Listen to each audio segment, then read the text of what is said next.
My name is Sophia Bennett, and as I stand here in the middle of my office, sunlight streaming through the glass panels, the faint fragrance of fresh lilies filling the air, I can't help but smile at how far I've come. The irony isn't lost on me. I'm the woman whose hands were once calloused from planting tiny seeds in a patch of dirt everyone laughed at.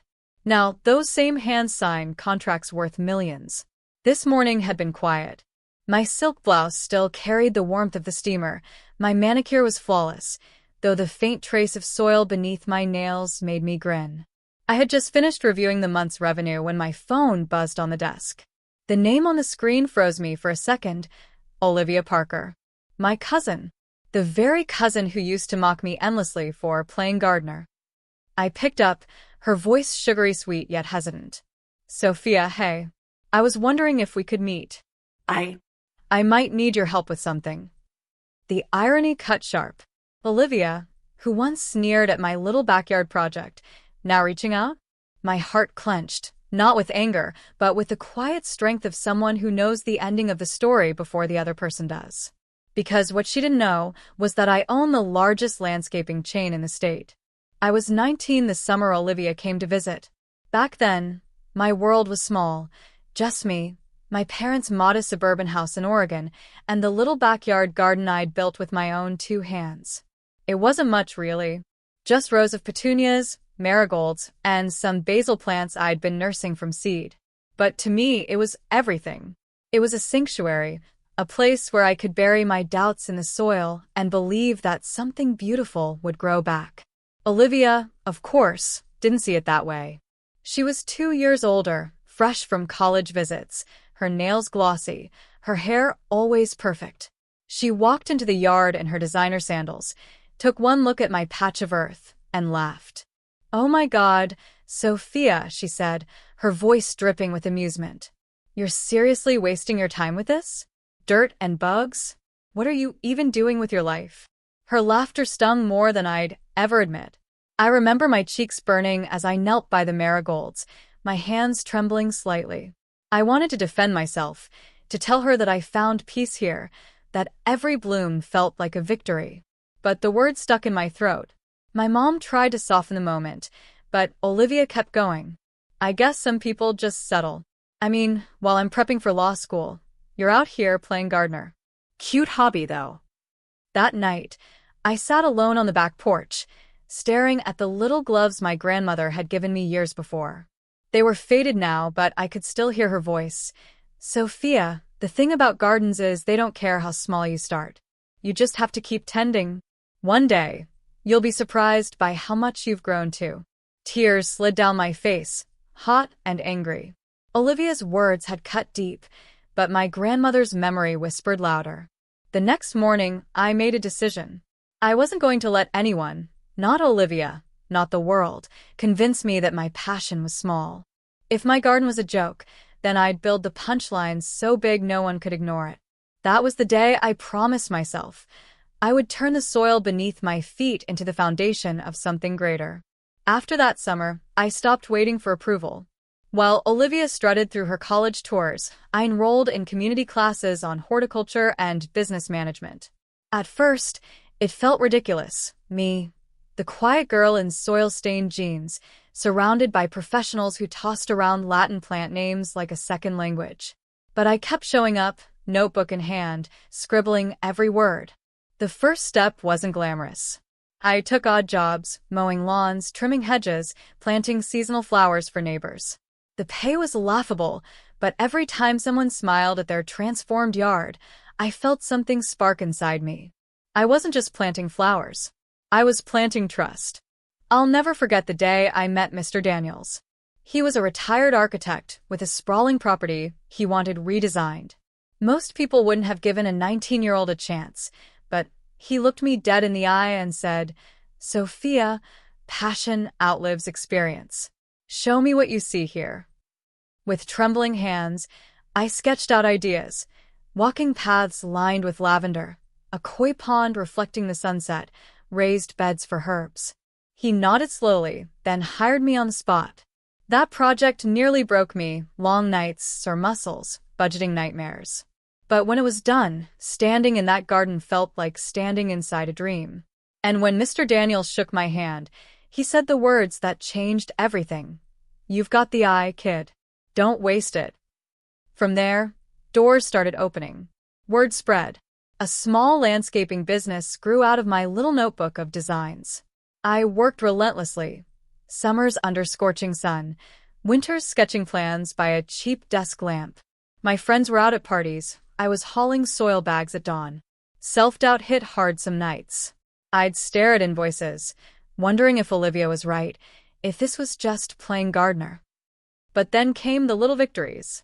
My first contract with a local cafe to redesign their patio garden. My first loyal client who recommended me to 5 more.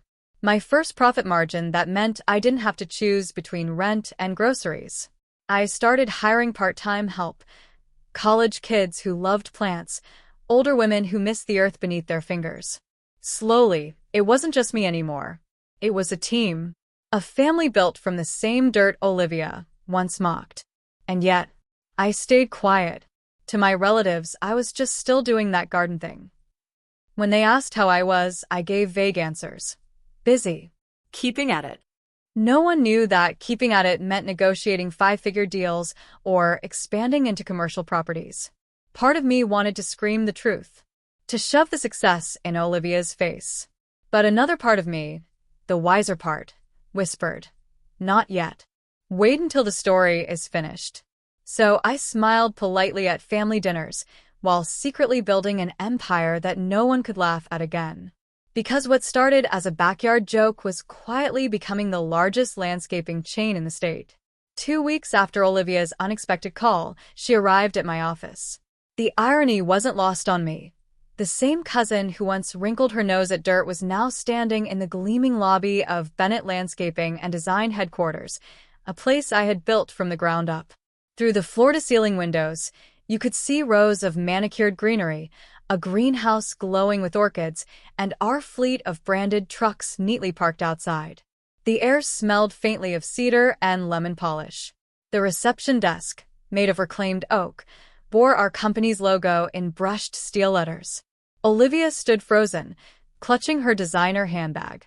Her perfectly arched eyebrows twitched as she looked around.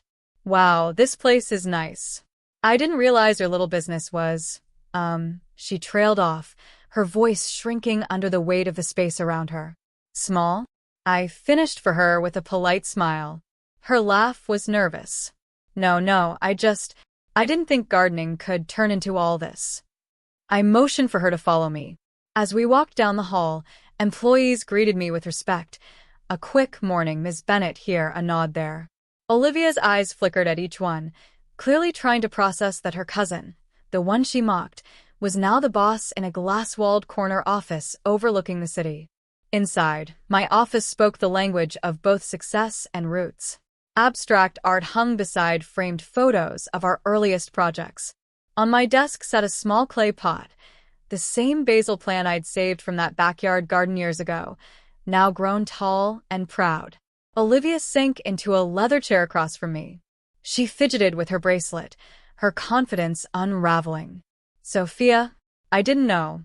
I thought you were still doing small yards or, I don't know, planting tulips for neighbors." I leaned forward, folding my hands. "That's what you always thought, Olivia. That I was wasting time. That my passion was nothing." Her cheeks flushed. "I was young. I didn't mean to be cruel. You just laughed." I cut in gently but firmly. "You mocked the one thing that gave me peace. And while you were laughing, I was building." Silence stretched. The ticking of the clock on the wall filled the space between us. Finally, she swallowed hard. "So, you own this? All of it?" I smiled, letting the truth sink in. "Not just this building. We've expanded into 5 cities. 36 teams. Residential, commercial, municipal contracts. We don't just plant gardens anymore, Olivia. We shape landscapes people live their lives in. I own the largest landscaping chain in the state." Her mouth fell slightly open. For once, Olivia Parker, the girl who always had the last word, had nothing to say. I let her sit in that silence, her mind racing, her pride shattering. I remembered every smirk, every dismissive comment.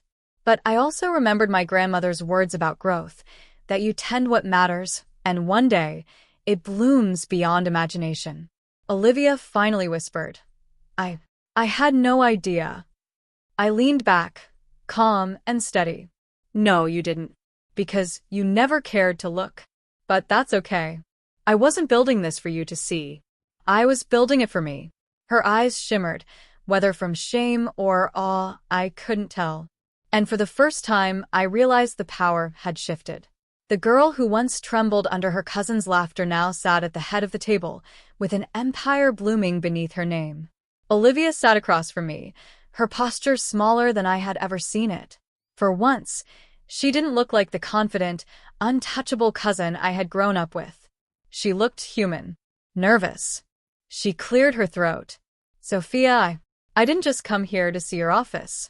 I came because I need help. Her voice cracked on the last word. I stayed quiet, letting her twist the bracelet on her wrist as she struggled to explain.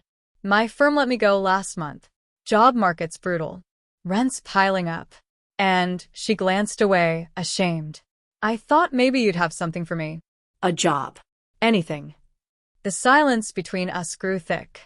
10 years ago, I would have grabbed onto this moment with both hands, desperate to prove her wrong. But now? I didn't need her validation. I already had mine. Finally, I leaned forward. Olivia, do you remember what you said to me in that backyard? She winced. Sophia, please. You told me I was wasting my life. You laughed at the dirt under my nails. You mocked the one place I felt safe. I paused, my voice steady, but not unkind. And yet here we are. You need what grew from that dirt. Her eyes brimmed with tears. I know. I was awful. I'm sorry. Please just give me a chance. I exhaled, the weight of years pressing against my ribs. I will help you, Olivia. But not for free. Not without conditions. She blinked, confused. Conditions? Yes. My tone hardened, though not cruelly. First, you don't ever belittle anyone's passion again. If someone loves what they do, whether it's baking, painting, or planting flowers, you honor it. Second, you stop chasing prestige for appearances. If you want to work with me, you'll start at the ground level just like I did. No shortcuts, no titles. You'll be out in the field with the crews, learning what real work feels like. Her jaw tightened. You want me to do manual labor? I didn't flinch. Yes.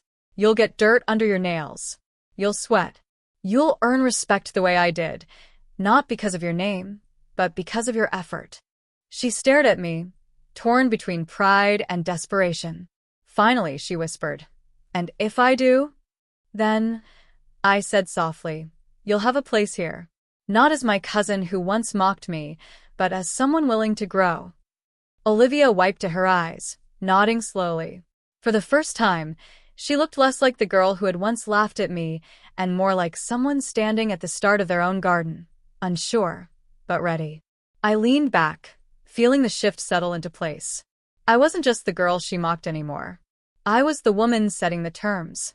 And the conditions weren't about revenge. They were about growth, hers, mine, and maybe even ours together. The following weeks felt strangely surreal. True to her word, Olivia showed up every morning at 6:30 a.m., dressed in work boots and an old t-shirt instead of her usual designer blouses. At first, she grimaced at the dirt, flinched at earthworms, and complained about the sun beating down on her shoulders. But day by day, something softened. One morning, I passed by a job site and saw her kneeling in the soil, carefully planting lavender. Her hands were streaked with mud, her hair pulled into a messy bun. For a moment, she looked just like me all those years ago, scared but determined, awkward but trying. When she noticed me watching, she smiled sheepishly. Not the smug, polished Olivia I had known. A humbler one. Slowly, I let myself believe that people, like gardens, can change with care. At night, when I closed my office door, I often looked at the small wooden box on my shelf. Inside lay my grandmother's faded gardening gloves, the fabric thin with years of use. They were my reminder of where this all began. Every time I touched them, I heard her voice again. Keep tending, Sophia. One day, you'll be surprised by how much you've grown too. She had been right, because growth wasn't just about flowers or lawns or contracts. It was about me, the girl who once cried on a porch, ashamed of her dreams, now the woman who had turned those very dreams into a legacy. And it was also about Olivia, learning, maybe for the first time, that respect is cultivated, not demanded. One afternoon, as we wrapped up a project, Olivia looked at me with dirt smudged across her cheek and said quietly, "You were right. It's not just gardening. It's creating life where there was none." I get it now. I smiled, not out of victory, but out of peace. Good, I told her, because that's what growth is all about. In the soil, and in us. When I left that day, I caught sight of the garden bed we had just finished. Rows of young plants swayed gently in the breeze, fragile now, but destined to bloom. Much like me. Much like her. And as I walked away, I knew the truth of my story in one simple, powerful line. My cousin mocked my garden. Now I own the landscaping chain.